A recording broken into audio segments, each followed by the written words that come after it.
Okay, so this is the form for the sign up.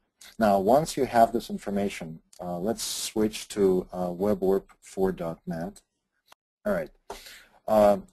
So with WebORB for .NET, you will be using Visual Studio, so there's really nothing different about deploying WebORB for Azure as a than deploying a traditional Azure application. So with Visual Studio, you do need to have all the Azure stuff installed.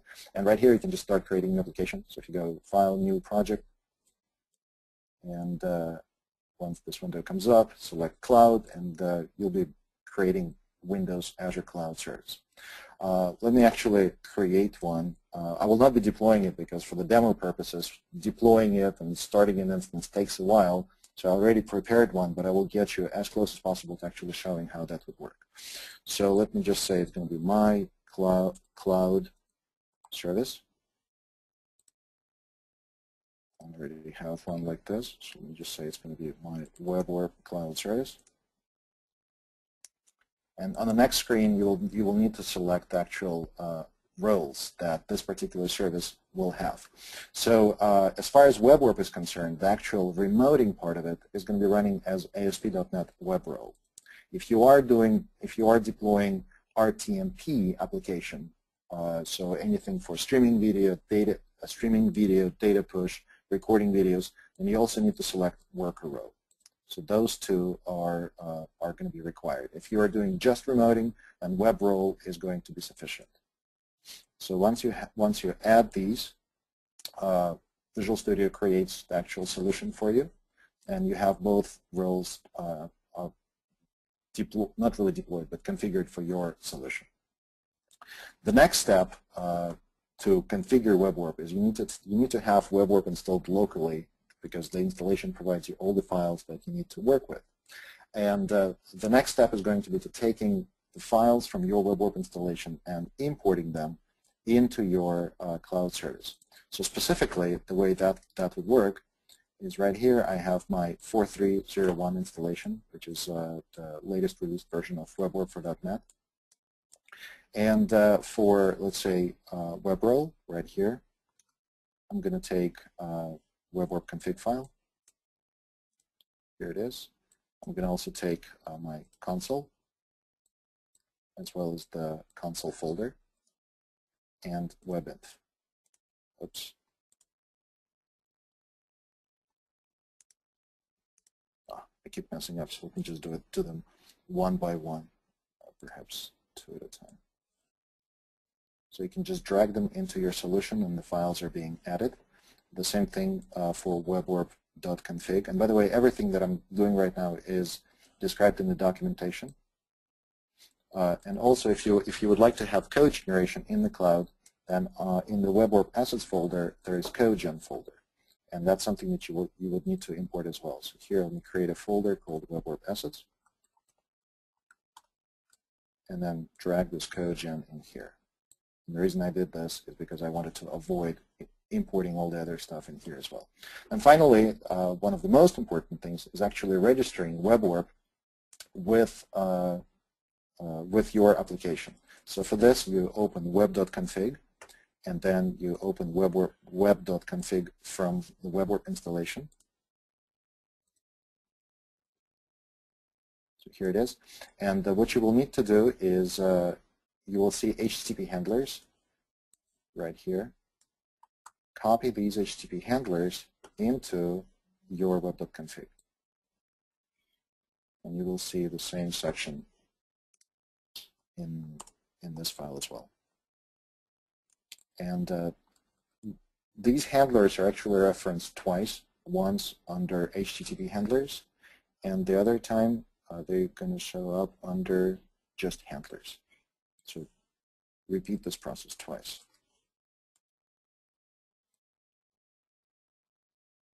So right here, these are all the handlers. Okay. Now, so finally, the part to configure, you'll need to configure this application so WebORB can take advantage of the cloud storage for any configuration changes and whatnot.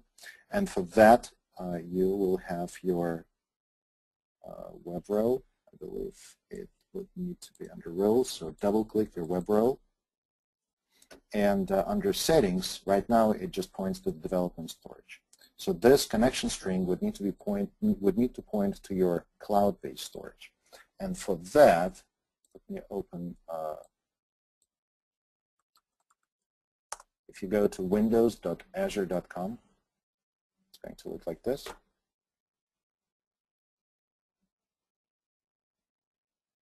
Now, windows.azure.com, if you are familiar with Azure, has this new portal and also has the old portal. Now, I tend to use the old portal for the reason that I believe it is more stable. Because for example, deploying your applications into Azure using the new portal, sometimes the actual upload step is hanging. So if we go to the old portal,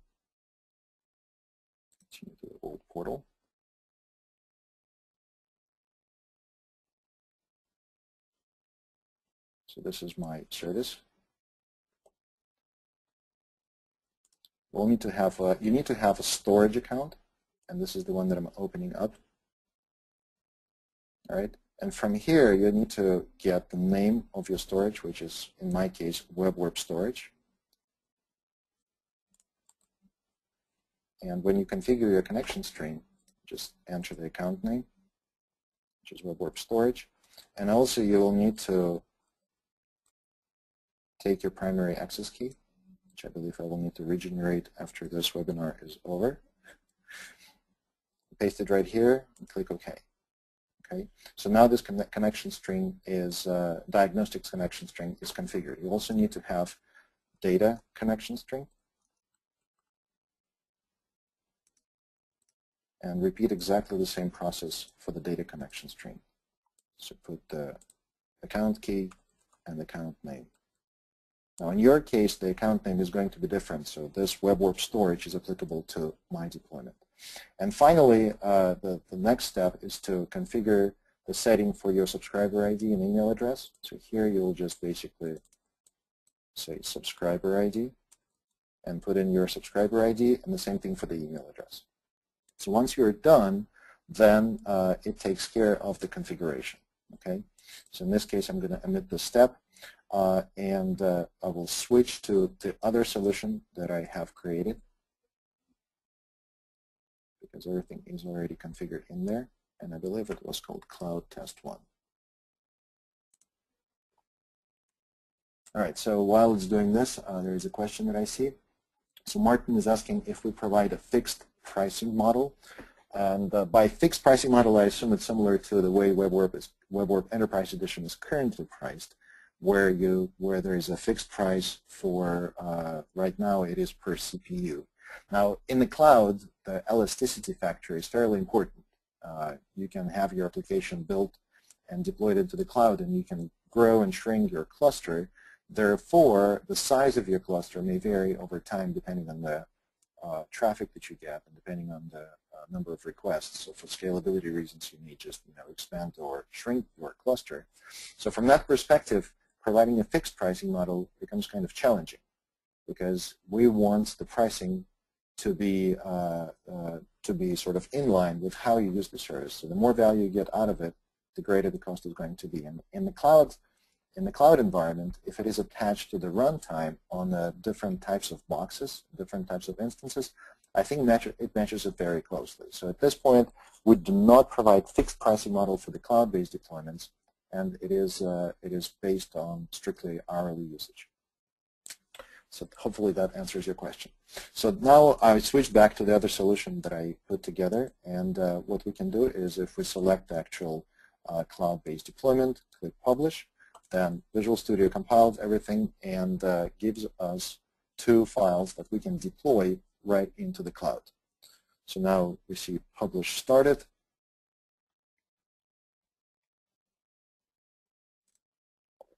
As soon as it's done, it will open a folder, and here it is. So these two files would need to be deployed into our Azure account. So for that, once again, it opens this provisioning portal, and if you select your project, you select the actual service that you can deploy it to, and it needs to be the service, the actual hosting service. I think compute is where I previously deployed it. I'm going to switch to it as soon as I'm finished with this part. So demo, it doesn't have, there's nothing running in the demo. So I can just upload that build into my demo service by clicking deploy.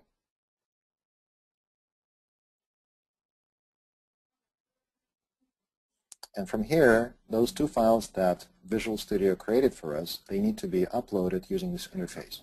So here we're going to do choose file, and here it is, Cloud Test 1 is selected right here, and the other file, which is the service configuration, is going to be selected right here. There are some other things you can configure, like how you're going to be upgrading your OS or the actual version of the operating system. And you can also give it a label, just so this particular deployment is uniquely identified among other deployments. So let me just say it's going to be my test deployment -demo. I'm going to click deploy, and as you can see, it's going to start uploading right here in the lower left corner. It's uploading these files out there, and it will start deployment as soon as these files are uploaded.